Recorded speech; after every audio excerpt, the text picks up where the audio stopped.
Burn live, burn live, burn live, burn live, burn live, burn live. It's going down, baby.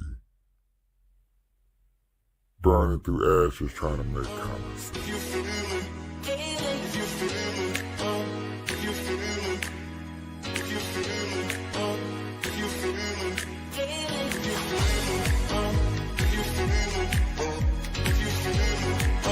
if you feel it, if you feel it, if you feel it, if you feel it, if you feel it,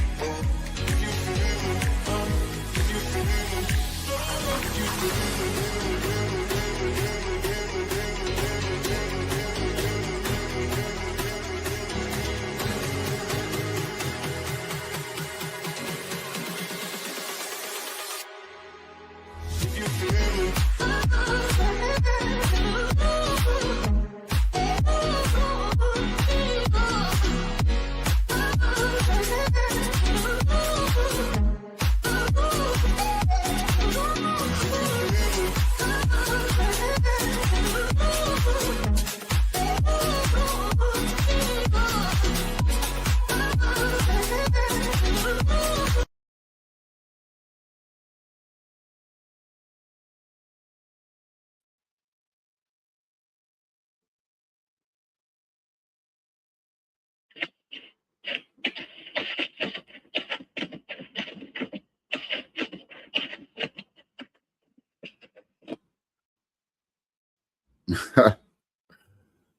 Burn live, y'all. Burn through conversation, trying to ask y'all some common sense. Welcome to another Burn Live show. I'm your host, Capiche. It's going down in the DM or in the AM, mostly in the DM. It's 12 o'clock, so PM. I'm sorry. Before we saying PM, it's going down in the PM. Good afternoon, good evening, good afternoon, whenever time you're watching this. It's Tuesday, y'all. I know it's been a minute since I've been on here. Told you guys that Tuesday is my AI technology day. Monday is my marijuana day. Wednesday is my watch party day. Comic book day. Thursday is my technology day. That's how it's going down. I appreciate y'all guys coming through. Hello, how are you? Thank you for stopping through. So today we're going to be talking about technologies, AIs, and news coverage and stuff like that. We might either deal with some AI and talk over with that. That's today. Like I said, Friday we go politicians. Saturday, I'm working on a Saturday. Saturday about to turn into a day. Hopefully, it gets in. But today is AI technology. Everybody put the AI. AI is on the news. AI. People are getting into the stock market of AI and stuff like that. So everybody's is looking at AI. Are you using AI today? Are you using AI today? Are you knowing the goods and the bads that come with AI? Today we will be discussing news coverages and what people are predicting in stock market and further on. This is what I will be doing every Tuesday. Hello, everybody. How are you? Welcome in. Welcome in. Welcome in. I appreciate you. Hello. How are you? How are you? For everybody that says hello in the comments, I definitely will put it up as you just seen. I appreciate you. Please like, subscribe, and share to the channel. I do this every day, Monday through Friday, definitely going down. I'm also working on weekend programs to bring you news, technology, politics, and everyday discussion. I also have a nightcap that's very late night that's called Good Night Capiche. All my videos are in the live section. If you want to see anything that's in the past that I have done, please go check them out. There are very good shows. I have discussions with a lot of different people, and we get into a lot of things. So today, I want to go over this new coverage of AI technology and the stock market and what we got to look for. far as that. I think that's very interesting. A lot of people are going to be getting into it. Even if you think technology is bad, is good for you or not, you're really going to sit up here and almost have no choice but to get into this. And I say that because it's here. Every day that I look in the news, I'm seeing new news coverage of this. So therefore, I see. And by this, I'm in the news like this. So this happened a couple of days ago. I thought it was very interesting and very knowledgeable. I want to bring it to the table with you guys. I want to share it out with you guys. And so here we go. OpenAI teasing some new upgrades to its AI coding tool this week as rival Anthropic's Claude Code continues to gain traction, add some new features too. Our Deirdre Bosa has been hands-on with Claude for a few days now and has more in today's Tech Jack. Hey, Dee. Hey, Carl, good morning. So OpenAI is playing catch up here because it's been win after win for Anthropic's Claude Code over the last few weeks, as I've been talking all about it. With Cowork, Claude made it possible to build fully functional apps with just a few prompts. Now with its Excel integration, anyone can do the work of a financial analyst with just a few prompts. Now we all, as CNBC anchors and reporters, we pour through sell-side notes on the daily, but with Claude and Excel, I could get at exactly the insight that I was looking for: key assumptions, sensitivities that matter, bull and bear cases, all without digging through 20 or 100 pages of someone else. To put a briefing, you got a big business, you know what I'm saying? You got some things that's going on. You're really trying to get yourself out there and get organized. There are technology AI programs that can get your gross money and what you do in order. I am really trying to, now this is what I'm trying to invest in for as this Burn Live show and producing you guys shows, you know what I'm saying? Because I stay live and I'm going to stay live, but I also want to get into grossing and actually, you know what I'm saying, making me some money and then making you some money, and then we can grow together in the stock market. So this is my next goal for sometime this year, is for us together to grow and get into the stock. You know what I'm saying? We get a portfolio. And then I'm gonna have to work with the Discord, because I know everybody been trying to tell me with the Discord. So I will be working with that, but I'm definitely be getting to the stock. This framework. Now for Alphabet, the question heading into earnings is the AI tax. AI search queries, they cost more to serve than traditional ones. And with AI mode, Google is serving them to 1 billion plus users. The big question is whether AI search expands or quietly erodes the business. So I asked Claude to build a scenarios tab that you're looking at it right now. It shows the bull bear base cases that I can toggle between by just writing bull or bear in that cell. In less than 10 minutes, I had this analysis. You can see exactly where AI costs start to pressure margins, how much revenue has to grow to offset it, all without touching a single cell to build this. Now, with another prompt, Claude gave me this takeaway showing that the best case versus worst case scenario for Alphabet in this scenario is a nearly $11 billion difference on gross income. Now, guys, this does beg the question, why hasn't Microsoft or Google built this into Excel or Sheets itself? Now, legacy tech, one reason maybe it's because they're layering AI on top of old foundations, the sort of innovator's dilemma, whereas Anthropic is AI native. It's actually rebuilding how these tools get used. So it's not just formatting, it's not just looking and calculating, but it's so now we get to understand, we get to see, you know, there's so many things to invest in, not just invest in what they advertise on TV, but invest in the programs that are making the program, investing in, there's chips, there's AI programs for everything, cooking, working on cars, netting, so many different AI tools. And now we get to break down deeper into these AI tools and not just go deeper into the AI tools, but also back up financially for us these tools and actually invest into these tools. So when you invest in a tool, invest into something that you will use. And that, I don't think that's what people are really understanding. Like, these are stuff that you're going to be using.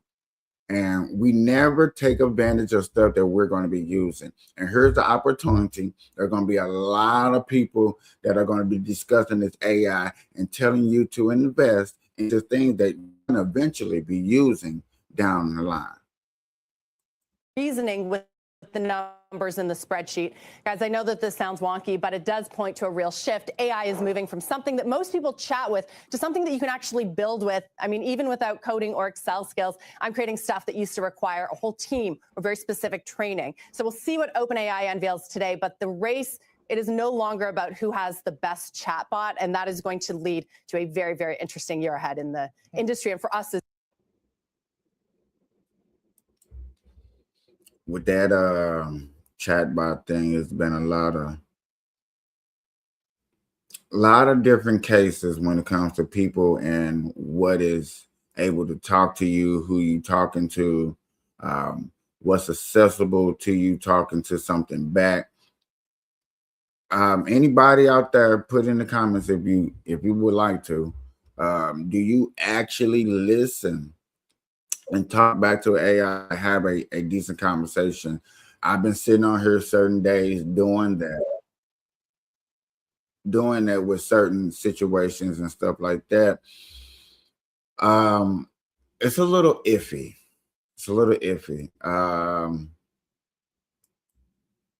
The big thing now is the music, from what I'm understanding and what I'm saying. Now it's a shift into music. Is your favorite artist really playing the hits like that or something like this? I got this other story from NBC News about music. And I think a lot of people that be on YouTube, if you be on YouTube, you see the AI. AI can help generate music all the time. You see those commercials. But now I think that is gotten better. Technology got better. They're trying to bring it to the forefront. And I think this is a good example of them bringing it to the forefront right here.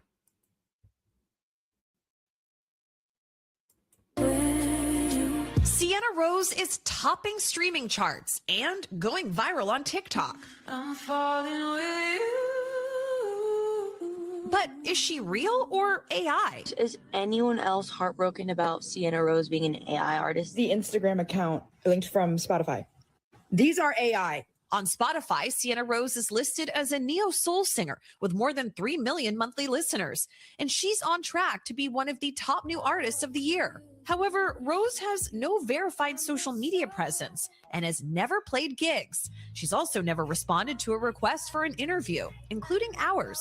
We detect artifacts, traces of a computer doing computer stuff. If you model it mathematically, you will see that there are some patterns that are very, very characteristic of how this generative model work. And you don't find the same patterns in human-created music. Streaming service Deezer developed an AI music detection tool that says many, if not all of her songs have been flagged as computer generated. Are you certain that Sienna Rose is AI? Yes, we are. And again, we share the AI generated music. Not a real person singing, a computer. You kind of wonder, you kind of think, how fast can these, how fast do we think AI can be inside our lives, lying to us?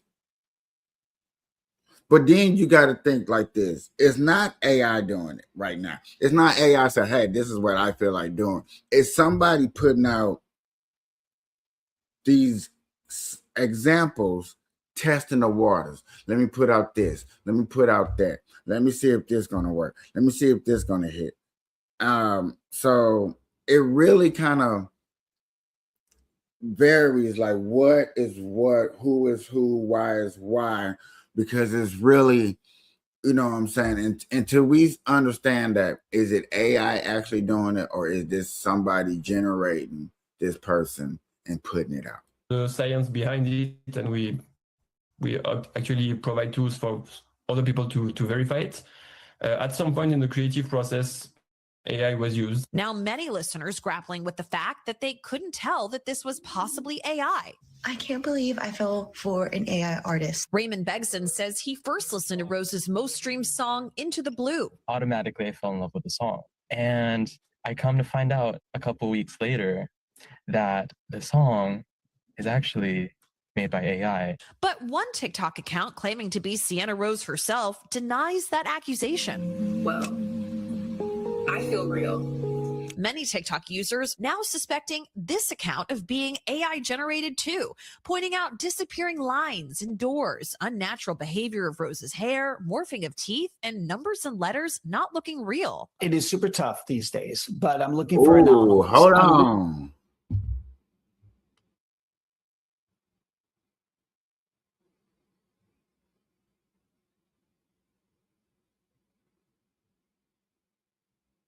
Really?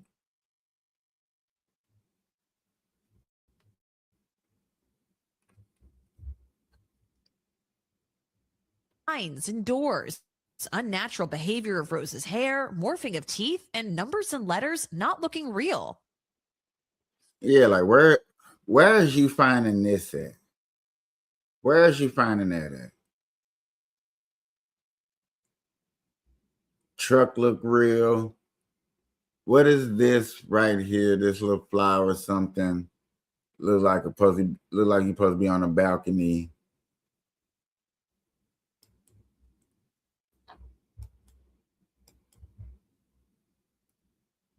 It is super tough these days, but I'm looking for anomalies. I'm looking for the texture of skin. While the jury is still out on whether Rose is or isn't created with artificial intelligence, Billboard says at least 6 AI or AI-assisted artists have debuted on various rankings, like Sanaya Monet, with more than 44 million streams. And last summer's massively viral band, The Velvet Sundown, topped Spotify's Viral 50. The creators behind both Sanaya Monet and The Velvet Sundown have openly acknowledged that they use AI. I feel like there are so many talented artists that deserve their flowers, and listening to AI music just takes the spotlight away from those artists. Chloe Malas, NBC News. We thank you for watching, and remember, stay updated on breaking news and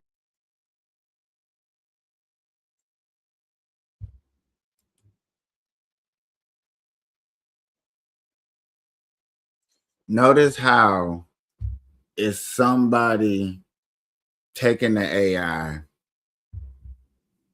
and using it. Notice how it's that before we just can sit up here and say that it's somebody literally taking AI, or AI itself is not being used against us. Or do we know that?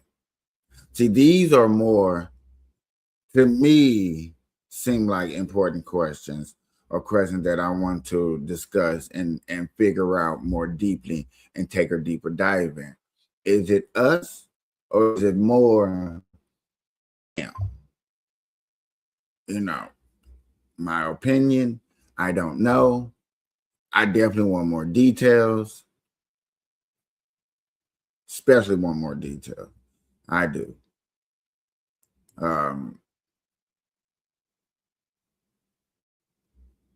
Strange as it gets, we see the opportunity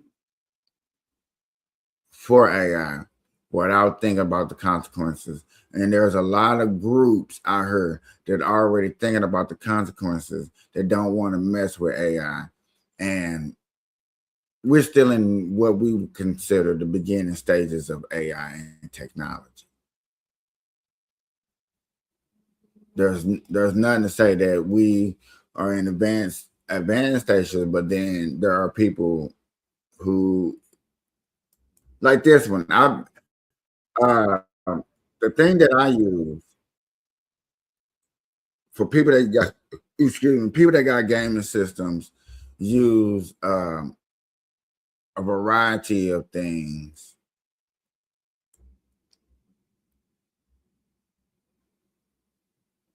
a variety of rings.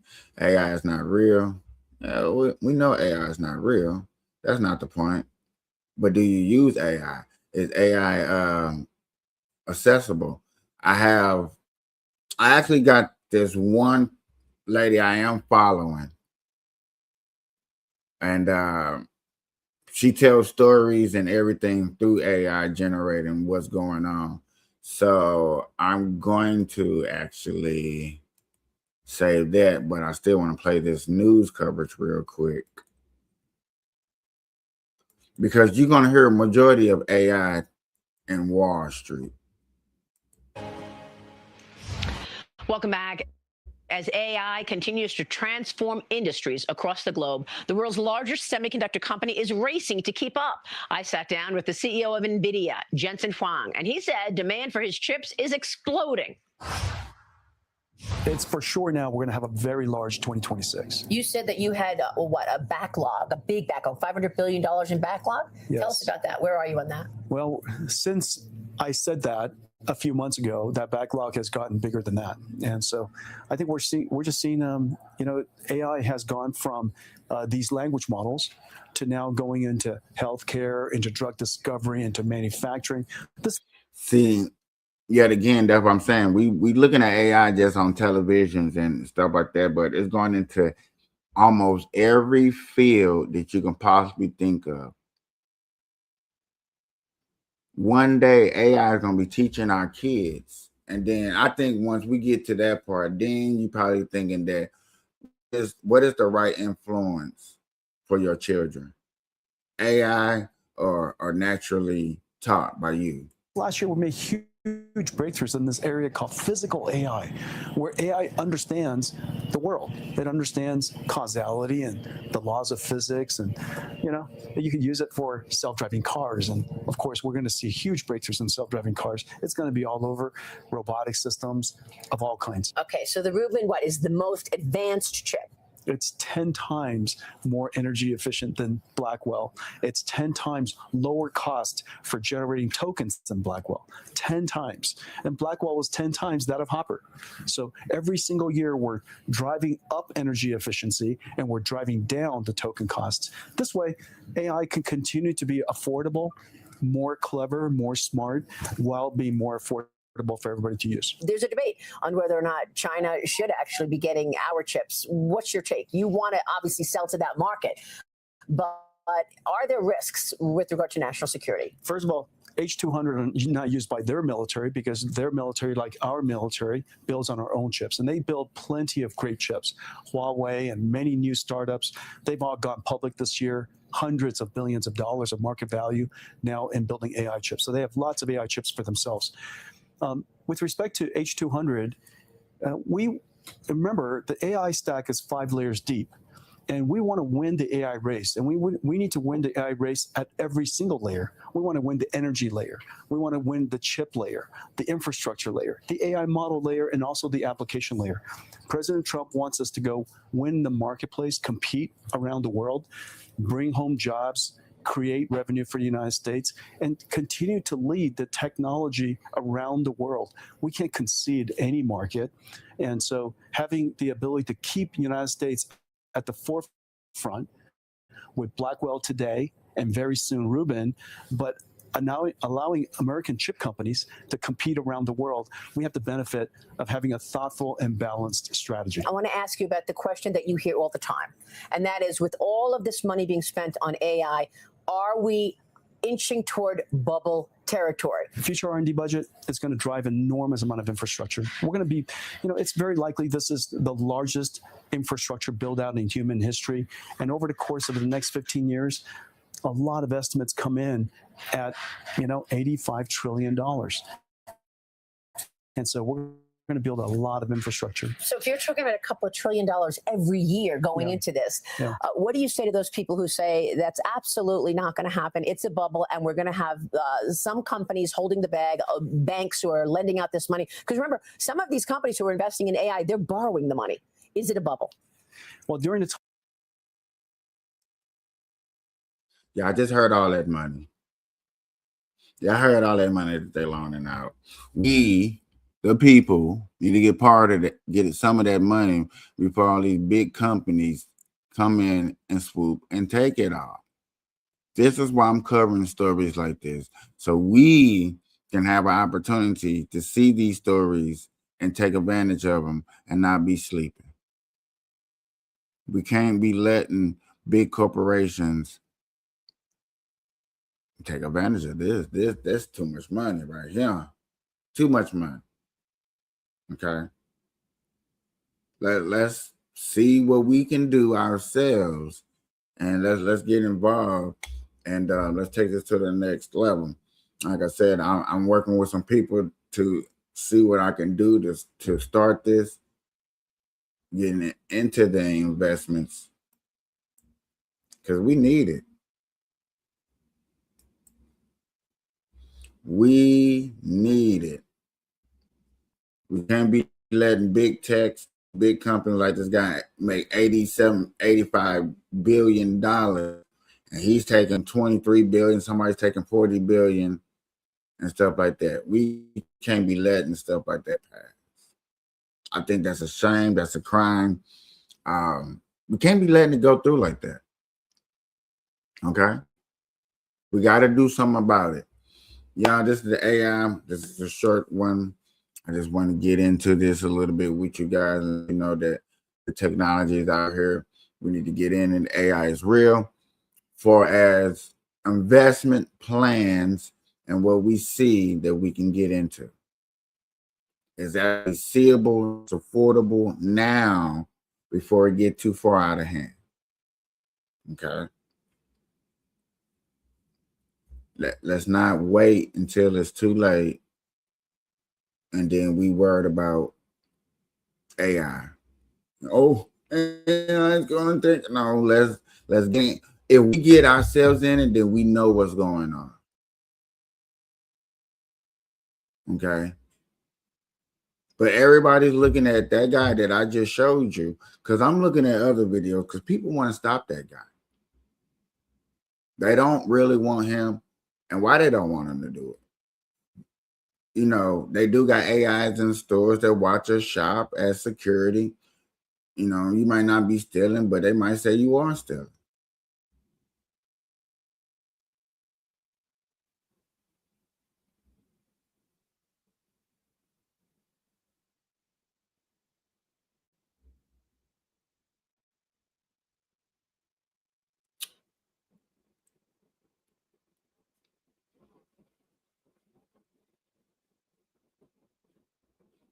I think I found a good video.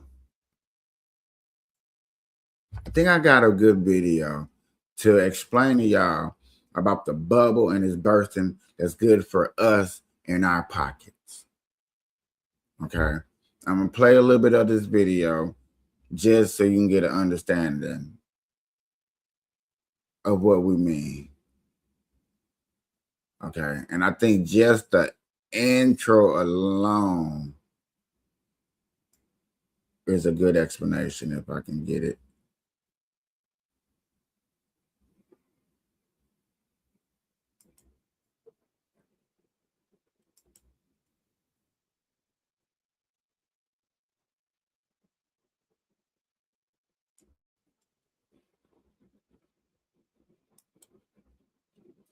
Okay. I think this, like I said, I think this is it, y'all. Building right now in AI.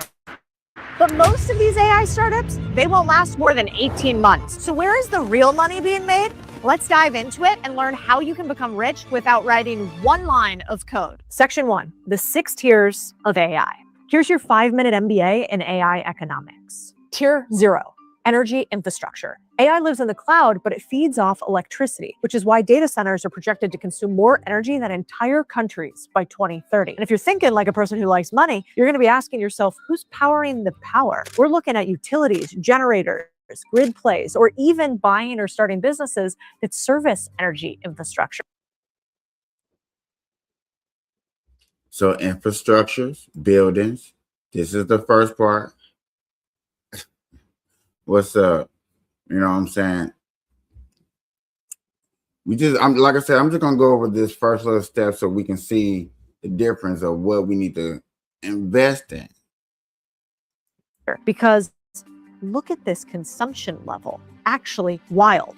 Companies like Hanley Energy, which builds data centers. The play, if you're not going to build the data center, become the specialist like the contractor for emergency 24/7 data center services in a specific region. So if I was you, what would I do? I would copy the homework of these guys, Hanley Energy Electric. So they're smaller contractors. They build expertise around data centers in particular. And if I was you, I might be looking to become a specialist, a contractor for them, knowledgeable about the area. And I really think this next tier you're going to see, chips, this is the arms race. NVIDIA, AMD, and whoever controls chip manufacturing now controls global innovation. But I'm not just interested in the stock. This is the big one, which most people are looking at today.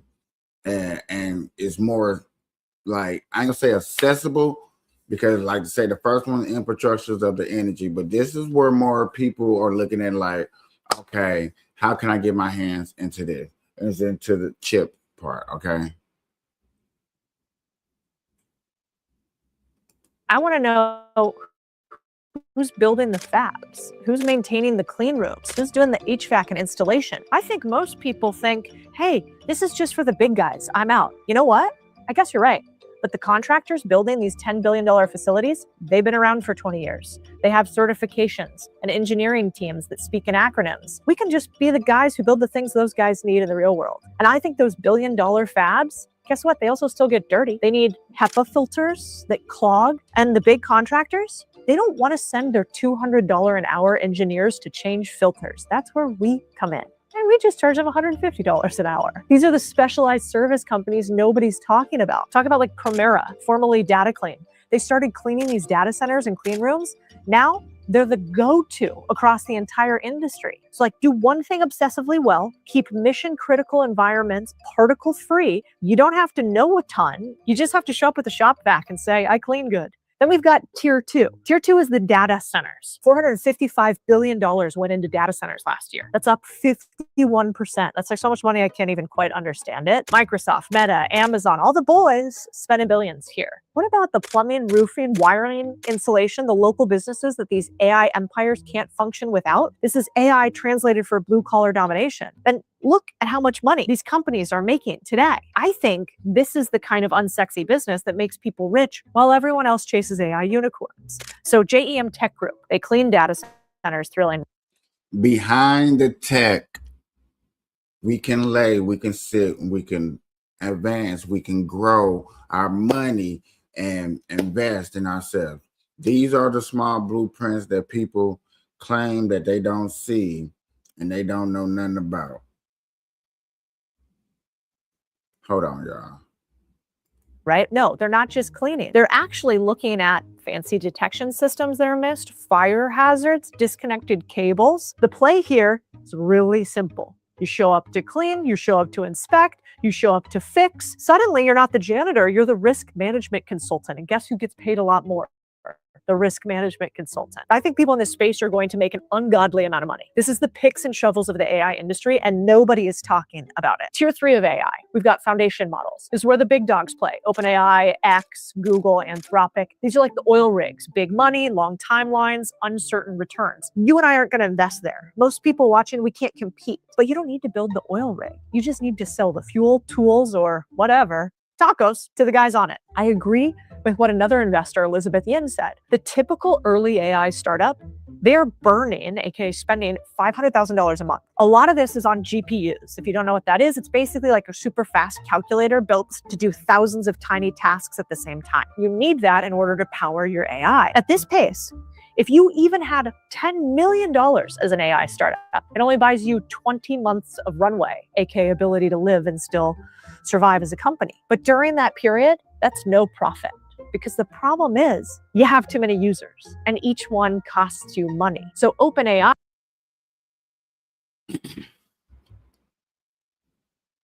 There's always a possibility to get money in big places that you may forget about.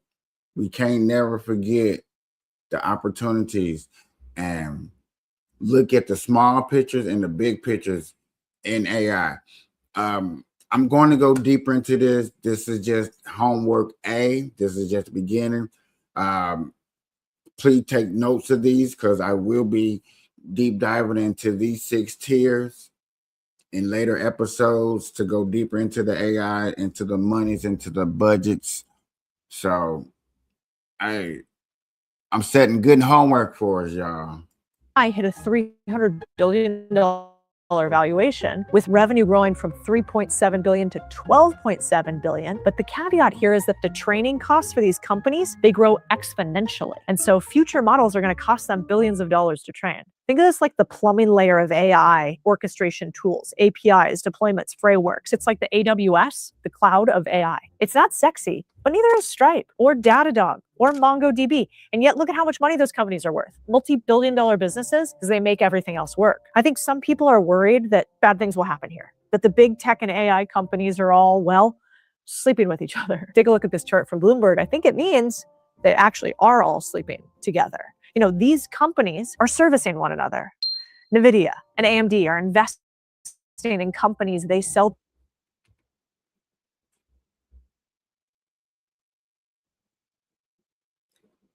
What if you was in this bubble? This is the bubble that everybody talk about that we can't get in, that is so hard for us to get in, that's not capable for us to get in. This video just showed us earlier ways to get inside this bubble. There are ways to get inside the bubble, and we're going to go deep dive. We're going to get inside. We're going to explore how to get inside these bubbles. We on the Burn Life Show are getting inside. I promise you that. Okay? Companies are servicing one another. NVIDIA and AMD are investing in companies they sell to. Anthropic is using Amazon's web services, and Amazon is an investor, and Anthropic and Microsoft is investing in OpenAI and counts OpenAI as a customer. This is actually called circular financing, where dollars trade between firms, clouding actual demand. So are they making all that revenue? Or are they just paying each other? Then we've got tier 5, the AI native applications. This is like the shiny stuff. Most people playing here are building without a business model. But if you focus on apps that replaced cost centers and drive real productivity, you got a shot. That's where we're hunting. Now, the question becomes, how do you not go alone here? Tools like Replit and Cursor will let you play startup founder for a weekend. You'll build something that looks legit, feel like a genius, maybe even get a few users, cool story. But when it's time to actually scale, when the demo breaks at 2 a.m. and customers are screaming, when you need to connect payment processors, databases, APIs, and all the back-end plumbing that makes real businesses work, you're, how do the kids say, cooked. So if you're going to play in this space on this tier, here's the kicker nobody talks about. If you actually win in this space, big tech becomes your biggest threat. Not because they'll copy you, they might, because they'll steal your team. If you build to millions, tens of millions, maybe even unicorn status, and suddenly Meta slides into your senior engineers' DMs with a $2 million package and unlimited. So we see there's a way in. There's a bunch of ways in. We are going to explore these ways in. We're going to go deep diving into these ways in until we find a good way to get inside these ways. I promise you, this year we're getting inside. We're deeper diving. This is what we're going to do every Tuesday. The AI technology show. I promise you it's going down. I promise you this is what we're going to do. Please like, subscribe, join. It's really, really going down. I promise you. We in for a good treat. Until next time, y'all, this is the Burn Life Show, AI edition.